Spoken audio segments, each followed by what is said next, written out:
Hello everyone. Today I will show you how to create a text dropping effect in Adobe Premiere Pro.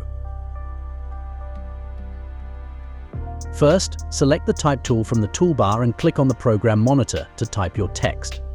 Then, please make the necessary adjustments to the text layer from Essential Graphics. Next, go to the Effects panel, search for the basic 3D effect, and apply it to your text layer. Go to Effect Controls. Start by clicking the stopwatch icon next to Tilt and Distance to Image, setting the parameters for the text layer to be far away, setting the distance to 1000 and moving 10 frames forward. Hold Shift and hit the arrow key for faster movement, allowing you to move 5 frames at a time.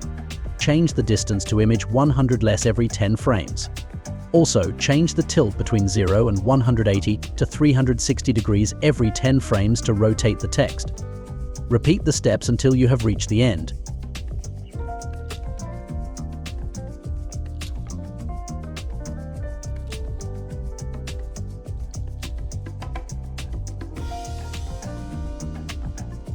When the distance reaches 100, it should go 50 next and then 0. The tilt should come to 0 degrees, and the end of the text should be the right way around. Press the spacebar to preview the effect. You'll see the text coming to the screen from far away. Now, you can create a text dropping effect in Adobe Premiere Pro using available tools. Thanks for watching. Don't forget to subscribe and comment if you found this video helpful.